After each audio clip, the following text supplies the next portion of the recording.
প্রাথমিক হাসপাতালে বাড়বে সেবার মান, বলেছেন শিক্ষা উপমন্ত্রী। 3 দিন বিরতির পর চট্টগ্রামে আবারও শুরু টিকাদান কার্যক্রম। আশায় বুক বাঁধছেন রাঙামাটির পর্যটন সংশ্লিষ্টরা। চট্টগ্রামে 7 মৃত্যু, নতুন আক্রান্ত 230 জন। আসসালামু আলাইকুম।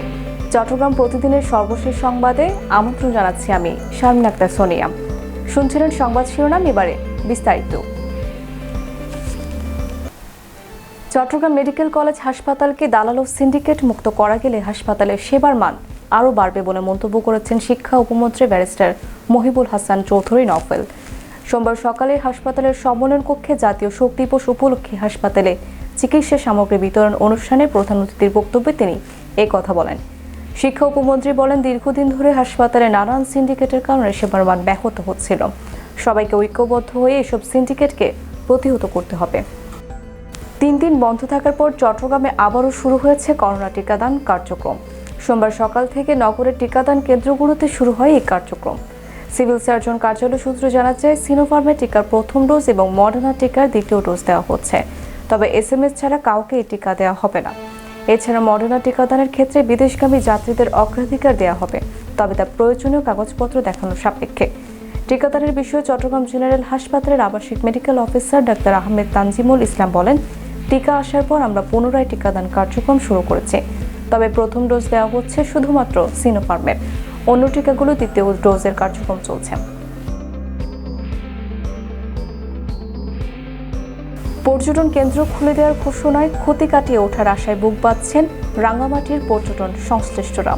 করোনার কারণে প্রায় 5 মাস ধরে বন্ধ থাকার পর আগামী বৃহস্পতিবার থেকে সীমিত পরিসরে খোলা হবে বিনোদন কেন্দ্র। আর সরকারি স্বাস্থ্যবিধির নির্দেশনা পালনে কাজ করবে টুরিস্ট পুলিশ। হ্রদ পাহাড়ে ঘেরা রাঙামাটি প্রতি বর্ষায় প্রকৃতি সাজে আপন রূপে, আর ঝর্ণাগুলো চিরচেনা রূপ ফিরে পায়। এসব সৌন্দর্য দেখতে প্রতি বছর লাখো পর্যটক আসেন, তবে নিষেধাজ্ঞার কারণে পাহাড়ের সে চিরচেনা রূপ দেখতে এই বছরও আসতে পারেনি কোনো পর্যটক। সম্প্রতি সীমিত পরিসরে পর্যটন কেন্দ্র খুলে দেওয়ার ঘোষণায় যেন প্রাণ ফিরে পেয়েছেন সংশ্লিষ্ট ব্যবসায়ীরা। কর্মহীন দিনগুলোতে মানবেতর জীবনযাপন করা নৌযান শ্রমিক কর্মচারীরা নতুন উদ্যমে প্রস্তুতি নিচ্ছেন।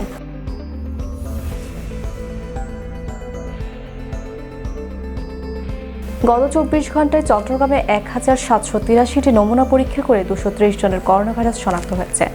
পরীক্ষার তুলনায় সংক্রমণের হার 12.98%। সোমবার সিভিল সার্জন কার্যালয় থেকে প্রকাশিত প্রতিবেদন সূত্রে এই তথ্য জানা যায়। Civil surgeon doctor Sheikh Fazle Rabbi বলেন, এদিন করোনায় 7 জনের মৃত্যু হয়েছে। এর মধ্যে মহানগর এলাকায় 2 জন এবং উপজেলা এলাকায় 5 জন। এখন পর্যন্ত চট্টগ্রামে মোট মৃত্যুবরণ করেছেন 1128 জন। ভারী কিংবা মাঝারি বৃষ্টি হলে বায়াজিৎ ফৌজদারহাট লিংক রোডে পাহাড় ধসের ঘটনা ঘটে। পাহাড় ধসের মাটি গড়িয়ে পড়ে রাস্তায়, এতে গাড়ি চলাচলের সৃষ্টি হয় প্রতিবন্ধকতা। সোমবারও বায়াজিৎ ফৌজদারহাট লিংক রোডের একাংশে পাহাড় ধসের ঘটনা ঘটে, এতে বন্ধ হয়ে গেছে চলাচলের রাস্তা। ঢাকা চট্টগ্রাম মহাসড়কের ফৌজদারহাট অংশ থেকে নগরীর বায়াজিৎ পর্যন্ত প্রায় 6 কিলোমিটার দৈর্ঘ্যের এই সড়কটি নির্মাণে প্রায় 18টি পাহাড় কাটা হয়। 6 জুন নগরে ভারী বর্ষণের পর বায়াজিৎ ফৌজদারহাট সড়কটিতে যান চলাচল বন্ধের সিদ্ধান্ত নেয় সিডিএ। চট্টগ্রামের রাউজান পৌরসভায় পুকুরে পড়ে মেশকাত নামের এক শিশুর মৃত্যু হয়েছে। মেশকাত ছত্রপাড়া ফয়েজ আলী মেম্বারের বাড়ির মনির আহমদের একমাত্র ছেলে। স্থানীয়রা জানান, দুপুর 12:30টার দিকে খেলতে গিয়ে সবার অজান্তে বাড়ির পুকুরে পড়ে যায়। প্রায় 30 মিনিট পর তার মা ছেলের খোঁজ করলে বাড়ির পুকুর ঘাটের পাশে মেশকাতের জুতা ভাসতে দেখেন। এরপর তাকে ডুবন্ত অবস্থায় পাওয়া যায়। প্রতিবেশীরা শিশুটিকে উদ্ধার করে সুলতানপুর স্বাস্থ্য হাসপাতালে নিলে কর্তব্যরত চিকিৎসক তাকে মৃত ঘোষণা করেন। সন্দ্বীপ চ্যানেল থেকে 2 রোহিঙ্গা নারীর লাশ উদ্ধার করেছে কোস্টগার্ড। সোমবার দুপুরে গুপ্তছড়া ঘাট ও সারিকাইত ইউনিয়নের চোকাতলি ঘাট এলাকা থেকে লাশ দুটি উদ্ধার করা হয়। Coastguard Sarikait contingent commander Saju Ahmad জানান, ভাষাঞ্চল থেকে পালিয়ে যাওয়ার সময় বোট ডুবে রোহিঙ্গা নিখোঁজ হওয়ার পর থেকে আমরা নদীতে তাদের সন্ধান করে চলেছি। আজ সন্দ্বীপ চ্যানেল থেকে 2 রোহিঙ্গা মহিলার বিকৃত লাশ উদ্ধার করি। লাশগুলো থানায় রয়েছে। আইনি প্রক্রিয়া শেষে এগুলো ভাষাঞ্চল রোহিঙ্গা ক্যাম্পে পাঠানো হবে। উদ্ধার করা লাশের পরিচয় পাওয়া যায়নি, তবে লাশ দুটি রোহিঙ্গাদের এই বিষয়ে নিশ্চিত সন্দ্বীপ থানার পুলিশ এবং কোস্টগার্ড। ধারণা করা হচ্ছে তাদের একজনের বয়স 25 এবং অন্যজন 28 বছর বয়সী।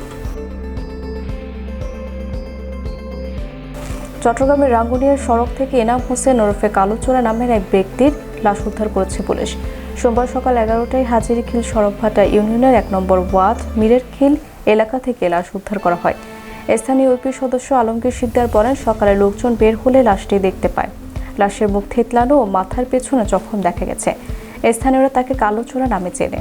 এলাকায় তার বিরুদ্ধে চুরির অভিযোগ রয়েছে।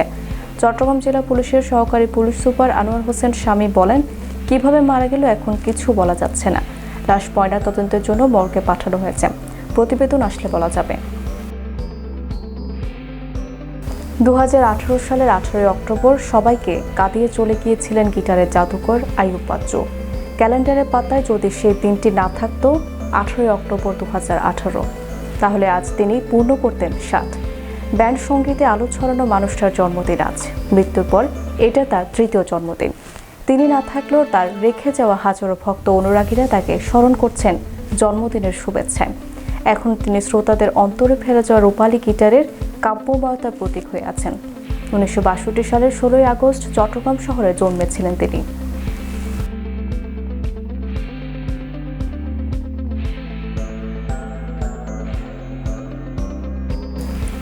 দর্শক, এই ছিল আজকের চট্টগ্রাম প্রতিদিনের সংবাদ।